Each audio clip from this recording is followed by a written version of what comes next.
नमस्कार साथियों, कैसे हो आप सब लोग। मैं अनिल महावर स्वागत करता हूं अपने YouTube channel the nursing officer में। देखिए, हम अब पढ़ा रहे हैं आपको एनक्लेक्स आरएन की इंपॉर्टेंट क्वेश्चंस। जैसे आप सबको पता है कि नॉट सेट एम्स जो भी एग्जाम लगते हैं नर्सिंग के, उनमें ये क्वेश्चन आते ही आते हैं।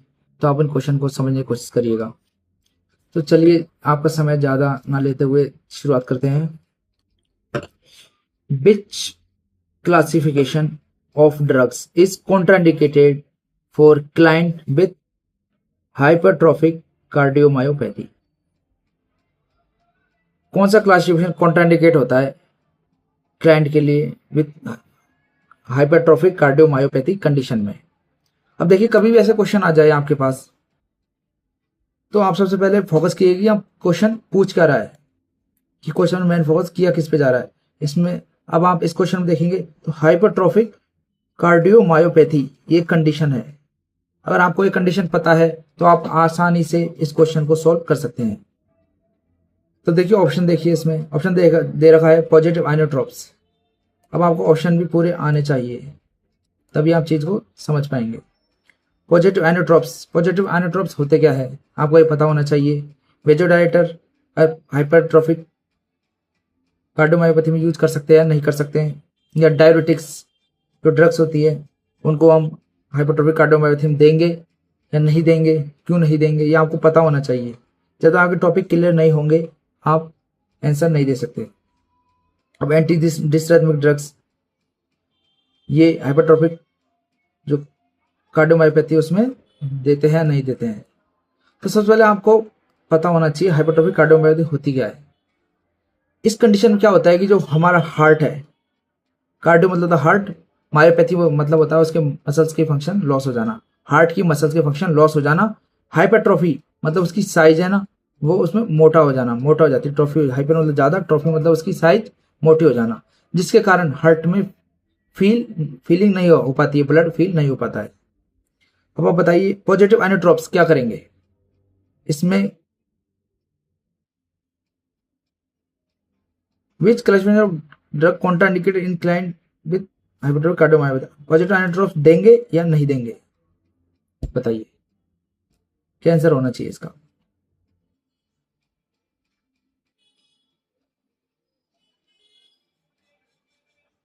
देखिए, समझते हैं। अब आपको पता है अगर हमने पॉजिटिव आइनोट्रोप्स कौन कौन से हो सकते हैं, पहले आपको ये पता होना चाहिए पॉजिटिव आइनोट्रोप्स कौन कौन से जो हार्ट को कॉन्ट्रेक्शन करवाए ज्यादा, जैसे एफिनेफ्रिन हो गया, डोपामीन हो गया। ये क्या होते हैं पॉजिटिव आइनोट्रोप्स है जो हार्ट को और ज्यादा कॉन्ट्रैक्ट करवाते हैं। ठीक है, तो आप इनको अगर हार्ट को कॉन्ट्रैक्ट करवाओगे, पहले ही उसके मसल्स लॉस हो रखे हैं और आप हार्ट को और ज्यादा कॉन्ट्रैक्ट करवाओगे तो हार्ट में और ज्यादा परेशानी हो सकती है।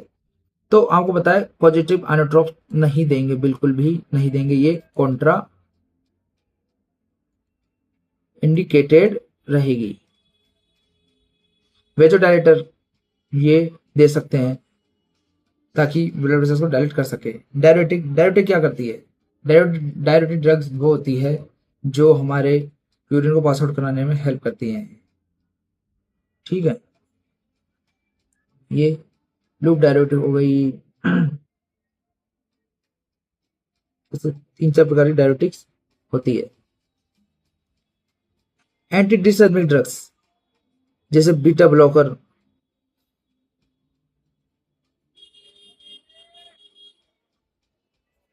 कैल्शियम जो चैनल ब्लॉकर है, ये भी हम इसमें देते हैं। ड्रग ऑफ चॉइस मानी जाती है हाइपरट्रोफिक कार्डियोमायोपैथी की। पर इसमें पूछा गया क्वेश्चन में कि कौन सी कॉन्ट्राइंडिकेटेड रहेगी, तो इसका राइट आंसर रहेगा पॉजिटिव आइनोट्रोप। तो इस तरीके से दोस्तों आप सॉल्व कर सकते हैं क्वेश्चन को आसानी से।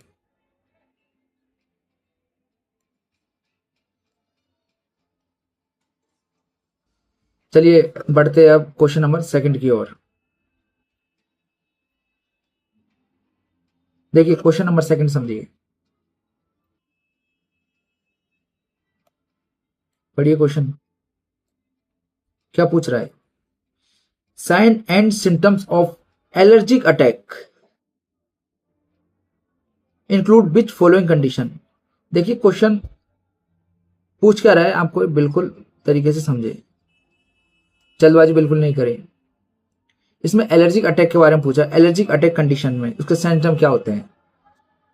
अब जल्दी जल्दी बच्चे क्या कर देते हैं, ठीक है वीजिंग साउंड आ रही है, एलर्जिक अटैक का इस्तेमाल का भी हो सकता है।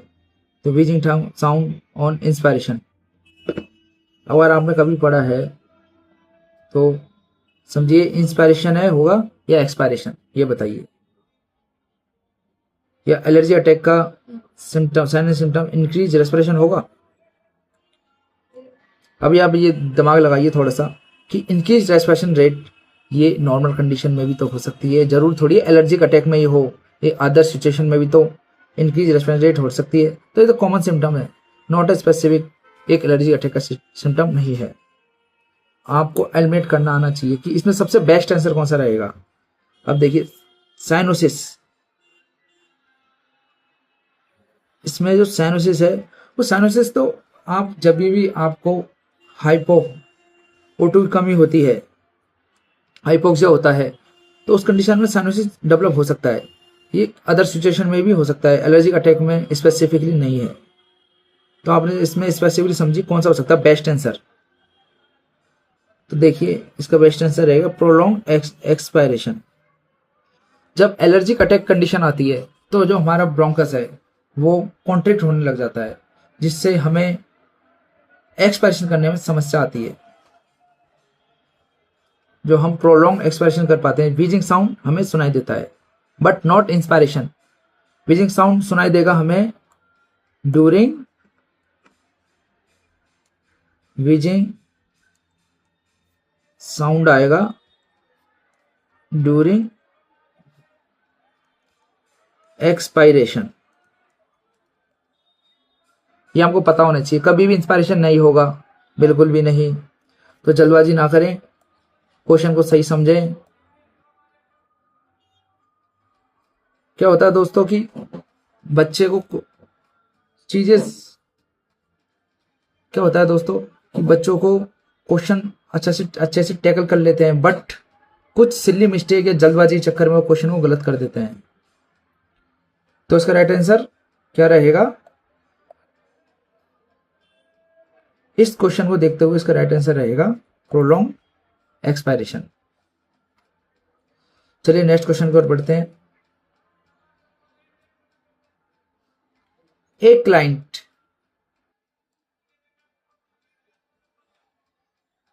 confidence to the nurse that tasted poison in his evening meal. His would be example which type of hallucination? ये किस टाइप का हेलुसिनेशन है बताइए। इसमें पूछा क्या है, अब आपको पकड़ना पड़ेगा, क्वेश्चन को पकड़ना सीखिए। एग्जाम निकालना हार्ड नहीं है, बस अपनी सिली मिस्टेक से बचना है। जो हम सिली मिस्टेक ज़्यादा करते हैं, कोई से भी अपन एग्जाम देते हैं तो उसमें सिली मिस्टेक हम सबसे ज़्यादा करते हैं, और जिसकी ज़्यादा सिली मिस्टेक होगी उसके ही चांसेस थोड़े कम होते जाएंगे एग्जाम क्रैक करने के। तो आप फोकस कीजिएगा, आपकी सिली मिस्टेक कम हो। उसके लिए आपको क्वेश्चन को ढंग से समझना पड़ेगा और क्वेश्चन को पार्टीशन में बांटना पड़ेगा। अब इसमें पूछा गया है कि टेस्टेड पॉइजनिंग, टेस्ट किया है उसने, टेस्ट किया है, तो टेस्ट किस टाइप का हेलुसिनेशन आता है, ऑडिटरी, गैस्ट्रिक्टरी, ऑल्फैक्टरी या विस्कोसी या विजुअल हेलुसिनेशन, जिसको बन बोलेंगे विजुअल। बताइए क्या होना चाहिए इसका आंसर। देखिए आपको पता है ऑडिटरी हेलुसिनेशन क्या होता है, बताइए। लिसनिंग का, जिससे हम सुन सकते हैं। और ऑल्फैक्टरी, ये ऑल्फैक्टरी हेलुसिनेशन क्या होता है,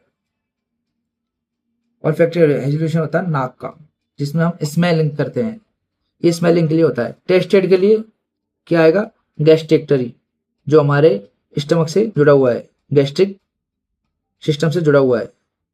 तो टेस्टेड पॉइजनिंग पूछा गया तो उसका राइट आंसर क्या रहेगा, गैस्ट्रिक्टरी हेलुसिनेशन। ठीक है, इसको ये वॉइस, ये विजुअल है,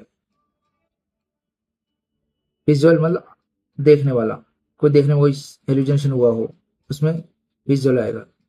पर इसका राइट आंसर गैस्ट्रिक चलिएगा, क्योंकि टेस्ट करने के लिए बोला है, कोई पोजन टेस्ट कर लिया उसने। हाँ, तो आपका नेक्स्ट क्वेश्चन देखिए, क्वेश्चन नंबर चौथा, which of the following finding would be abnormal postpartal women. इस क्वेश्चन में पूछा गया कि अबनॉर्मल कंडीशन कौन सी है पोस्टपार्टल वुमेन में, ये बताइए। दोस्तों बहुत महत्वपूर्ण क्वेश्चन है, बहुत ज्यादा महत्वपूर्ण, तो इसको आप समझिएगा। बताइए, पहले बताइए, क्या आप होते तो आप इसमें क्या आंसर करते।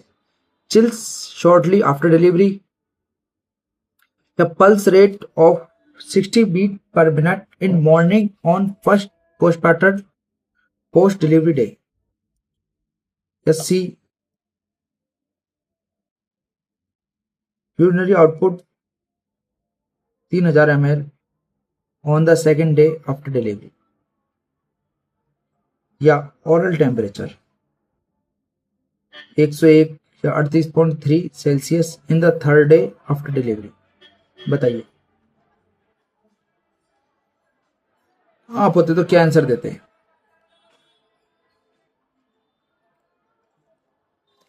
चलिए इस क्वेश्चन को तोड़ते मरोड़ते हैं। जब भी हम क्वेश्चन करने बैठो तो आप फोकस करो कि क्वेश्चन की डिमांड क्या है। इसमें पूछा गया अब नॉर्मल फाइंडिंग ढूंढ के बतानी है पोस्टपार्टल वुमेन में। देखिए, चिल्स शॉर्टली आफ्टर डिलीवरी, जब भी पोस्टपार्टल डिलीवरी होने के बाद एक जब उसका फ्लूइड लॉस होता है, तो चिल्स एक नॉर्मल फाइंडिंग है। चिल्स जनरली आफ्टर डिलीवरी के बाद देखने को मिल जाती है, तो एक नॉर्मल फाइंडिंग हो गई है। तो pulse rate 60 beat per minute in morning on the first postpartal day. देखिए क्या होता है, आफ्टर डिलीवरी जो लेडीज की पल्स रेट है वो 60 बीट पर मिनट एक नॉर्मल कंडीशन मानी जाती है। ब्रेडिकार्डिया जनरली नॉर्मल कंडीशन मानी जाती है शुरू की कंडीशन में after delivery. Urinary output 3000 ml on the second day after delivery. After delivery postpartal women urine output 3000 ml एक नॉर्मल कंडीशन है। 2500 से 3000 ml नॉर्मल ही यूरिन आउटपुट वो पास आउट करती है, क्योंकि वो लेडी के जो एक्स्ट्रा सेलुलर फ्लूइड है उसको एक्सक्रेट करती है, तो 3000 ml उसका पास आउट हो जाता है। एक नॉर्मल कंडीशन है, तो ये भी नॉर्मल हो गया, ये भी नॉर्मल है। अब समझिए, ओरल टेम्परेचर 101 मतलब 38.3 degree Celsius third day after delivery, ये नॉर्मल कंडीशन हो सकती है क्या, बताइए। आपको ये पता होना चाहिए कि नॉर्मली अगर आफ्टर डिलीवरी उसके 100.4 डिग्री फ़ारेनहाइट ये एक नॉर्मल कंडीशन है। अगर इससे ऊपर 100.4 से ऊपर अगर उसका टेम्परेचर चले जाए तो ज़्यादा चांसेस है उसके इन्फेक्शन हो सकता है, तो ये एक अबनॉर्मल कंडीशन है। तो उसका राइट आंसर रहेगा डी। तो दोस्तों क्या राइट आंसर रहेगा इसका, डी।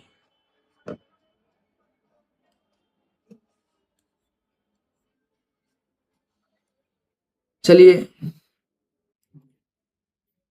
नेक्स्ट क्वेश्चन समझते हैं।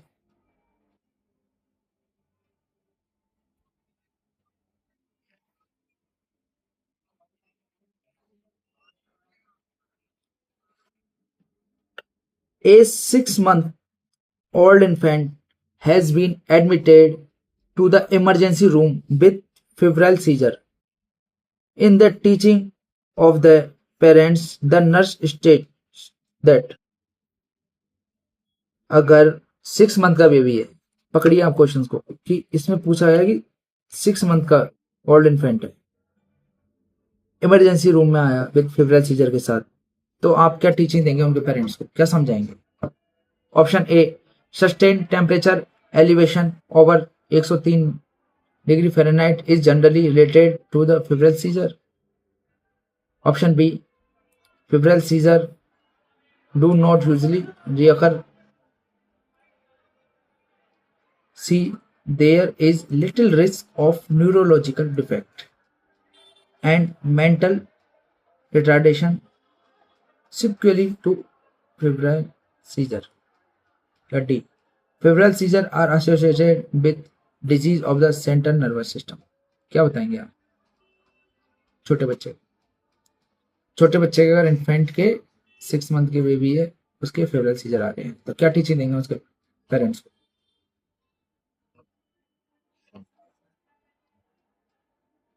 बताइए। देखिए समझते हैं। अगर किसी के फेब्रल सीजर आ रहे हैं तो temperature elevation over 103 degree Fahrenheit general related febrile seizure, ये फेब्रल सीजर तो बच्चे के 101 डिग्री फ़ारेनहाइट के ऊपर जाते ही आ सकते हैं। 101 डिग्री पे भी उसे फेब्रल सीजर हो सकते हैं। ये जरूरी नहीं 103 डिग्री टेम्परेचर चाहिए फ़ारेनहाइट में। B febrile seizure do not occur usually, गलत बात। देखिए छोटे बच्चों के फेब्रल सीजर आ सकता है, ऐसा कुछ नहीं है कि नहीं आता जनरल कंडीशन में, बिल्कुल जनरल कंडीशन में आ सकते हैं फेब्रल सीजर। तो ये भी गलत हो जाएगा, ये भी एलिमिनेट हो गया। There is a little risk of neurological defect and mental retardation, बिल्कुल आप इसको कंसिडर कर सकते हैं कि थोड़ा बहुत रिस्क रहेगा न्यूरोलॉजिकल डिफेक्ट और मेंटल रिटार्डेशन फेब्रल सीजर में, इस कारण हो सकता है। तो इसका राइट आंसर क्या रहेगा? Answer C. आंसर सी इसका राइट आंसर रहेगा, क्योंकि सेंट्रल नर्वस सिस्टम का डिजीज नहीं है। चलिए नेक्स्ट क्वेश्चन देखते हैं।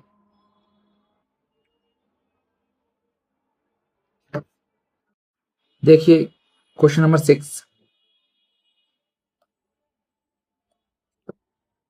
एक client with bipolar disorder taking a lithium tells the nurse that he has a ringing in ears, blood vision and diarrhea. The nurse noticed the slightly tremor in his left hand and a slurring pattern to his speech. Which of the following action was nurse appropriate? सबसे बढ़िया action क्या होगा nurse का? अब आपने जैसे question पढ़ा तो आपको ये तो समझ में आ गया होगा कि लिथियम देने पर उसको क्या हुआ है, टॉक्सिटी हो गई। क्वेश्चन ये कहना चाह रहा है कि लिथियम टॉक्सिटी उसको हो गई है क्योंकि लिथियम टॉक्सिटी के ये आपको सिस्टम में ringing of the year, blood vision and diarrhoea, ये किसमें देखने को मिलते हैं? लिथियम टॉक्सिटी ज्यादा होने पर और स्लाइटली ट्रेमर। अब बताइए किसी पेशेंट के लिथियम टॉक्सिटी हो गई है तो क्या आप उसको लिथियम स्टेट डोज देंगे? तो आप तो ये आराम से इसको एलिमिनेट कर सकते हैं, तो इसको एलिमिनेट कर दीजिए। Option B recognize is the expected response to lithium, या क्या ये लिथियम का एक्सपेक्टेड रिस्पॉन्स है? बताइए बताइए क्या होना चाहिए? लिथियम एक्सपेक्टेड रिस्पॉन्स है? बिल्कुल नहीं, क्योंकि ये तो टॉक्सिटी है लिथियम की। To request an a order for a stat blood lithium level, क्या हमें ब्लड लिथियम का लेवल चेक कराना चाहिए, रिक्वेस्ट करनी चाहिए, ऑर्डर देना चाहिए कि इसका ब्लड लिथियम लेवल चेक करें कि कितनी टॉक्सिटी हुई है, ये पता तो चले। या ये होना चाहिए, या give a oral dose of lithium antidote, या लिथियम का एंटीडोट दो। अब दोस्तों आप कमेंट करके बताइए लिथियम का एंटीडोट क्या रहेगा? आपके अकॉर्डिंग लिथियम का एंटीडोट क्या होना चाहिए? आपने कहीं तो पढ़ा होगा, बताइए। देखिए मेरे अकॉर्डिंग तो इसका आंसर है रिक्वेस्ट ऑर्डर टू लैब को, लैब में जाके बोलिए ब्लड लिथियम लेवल चेक कराएं, ये हम नर्स बोलेगी, इसका सबसे अप्रोप्रिएट एक्शन होगा। तो इसका राइट आंसर सी रहेगा मेरे अकॉर्डिंग। अब आपको लगता है लिथियम एंटीडोट है तो आप बताइए क्या होगा, क्योंकि मैंने तो कहीं पे पढ़ा नहीं लिथियम का एंटीडोट, तो मेरे अकॉर्डिंग तो ये गलत है। तो चलिए नेक्स्ट क्वेश्चन देखते हैं आप। क्वेश्चन नंबर 7,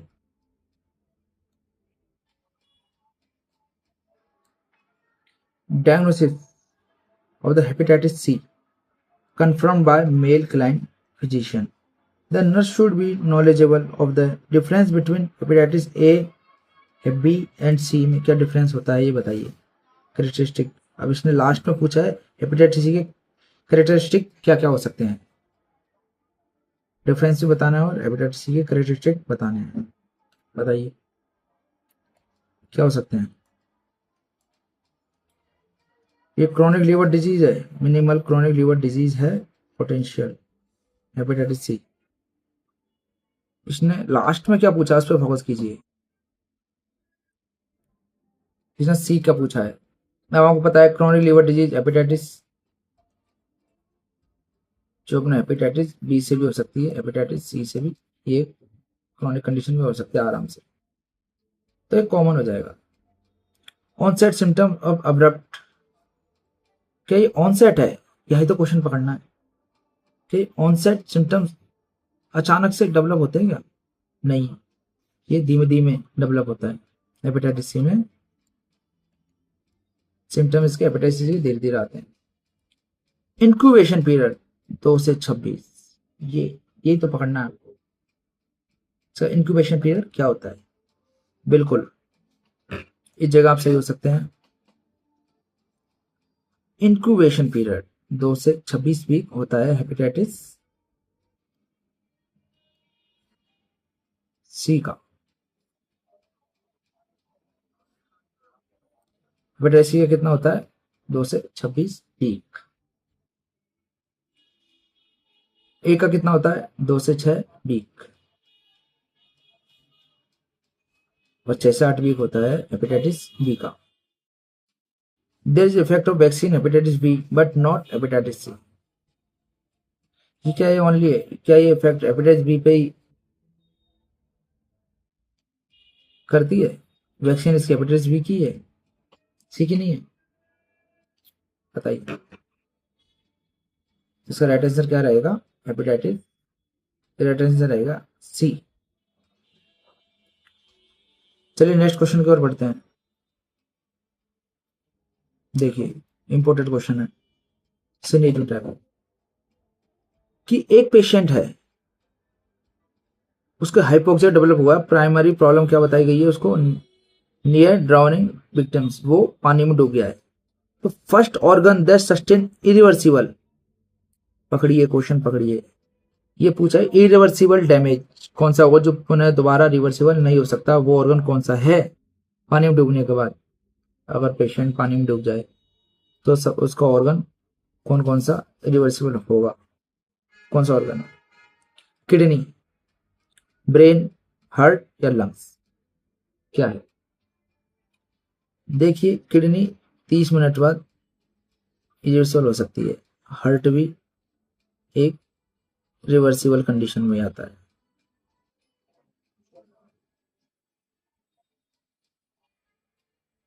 ये सब रिवर्सिबल है,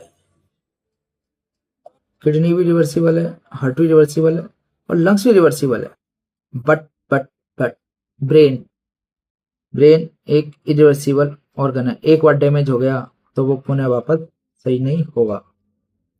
तो इसका राइट आंसर क्या रहेगा, राइट आंसर बी रहेगा। इसका राइट आंसर क्या रहेगा दोस्तों, राइट आंसर क्या रहेगा, राइट आंसर बी रहेगा। ब्रेन, नर्वस सिस्टम, एक बार पेशेंट डूब गया तो उसका ब्रेन डैमेज हो जाएगा, कितनी देर में डैमेज हो सकता है, सबसे फास्ट डैमेज होता है 2 से 4 मिनट लगेंगे ब्रेन को डैमेज होने में। ठीक है दोस्तों, समझ में आ रहा है आपको, ये क्वेश्चन आपको पढ़ाए जा रहे हैं, ये बहुत ही इंपॉर्टेंट क्वेश्चन है, तो इनको हल्के में ना ले बिल्कुल भी। आप इनको पढ़िए, समझिए, और कुछ ही समझ में नहीं आए तो आप कमेंट बॉक्स में लिखिए, या आप हमारे टेलीग्राम पे भी जाकर आप हमसे पूछ सकते हैं, और टेलीग्राम से हम क्वेश्चन डालते हैं, आप उनको सॉल्व कीजिएगा। तो चलिए क्वेश्चन देखते हैं। नवा,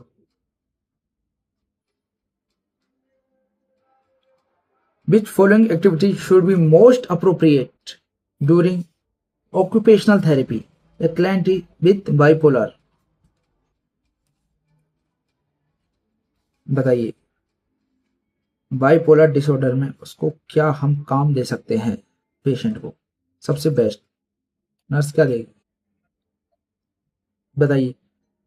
उसको बोलेगी कि आप कार्ड्स खेलिए, पत्ते खेलिए।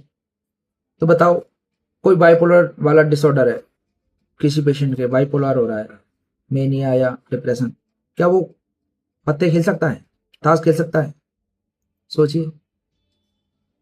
या उसको अपन कोई एक पजल दे देंगे, ले भाई पजल सॉल्व कर। मेने वाले पेशेंट को आप पजल दे दो, ये लोग पजल सॉल्व कर, तो क्या वो उसका फोकस बना रहेगा? क्या वो जगह फोकस बना पाएगा? नहीं, बिल्कुल भी नहीं। वो जगह फोकस बना ही नहीं सकता। तो पजल तो सॉल्व कहाँ से करेगा? उसका अटेंशन ही बहुत शॉर्ट होता है। और कार्ड्स बिल्कुल नहीं खेल सकता। उसको लगेगा एक कंपटीशन चल रहा है, तो वो इस कंपटीशन को नहीं लेता। वो साइको है, वो मेनिया का पेशेंट है, हो सकता है तो अग्रेसिव हो सकता है, वो कॉम्पिटिटिव समझेगा इस चीज को, तो ए भी नहीं होगा। Playing a tennis with staff members, क्या आप उसको टेनिस खिलाओगे मेनिया वाले पेशेंट? बताइए। या फिर उसको कोई सिलाई का काम दोगे, लेदर का बेल्ट वेल्ट बनाने का, कि ये फोन कर लेगा ये काम? क्या होना चाहिए? देखिए, दो तो एलिमिनेट हो गए हैं आपके, ए और बी। सी और डी में बताइए क्या होना चाहिए? देखिए, अगर मेनिया का पेशेंट है, डिप्रेशन पेशेंट है, तो उसमें क्या होता है कि अगर हम उसको टेनिस वेनिस खिलाएंगे तो उसकी एनर्जी लॉस होगी, थकेगा, जो उसका स्ट्रेस है वो भी कम होगा। तो आप उसको टेनिस खिला सकते हैं जिसमें उसकी एनर्जी लॉस हो, क्योंकि मेनिया वाले में भरी रहती है एनर्जी। तो लेदर वेट वाला भी गलत हो गया, वो ये काम करेगा ही नहीं, रुकेगा ही नहीं, फोकस ही नहीं कर पाएगा किसी काम को। और ऐसे महत्वपूर्ण क्वेश्चंस को समझने के लिए और जानने के लिए और आपकी तैयारी को और भी मजबूत बनाने के लिए आप हमारे चैनल को सब्सक्राइब कर सकते हैं। थैंक यू दोस्तों।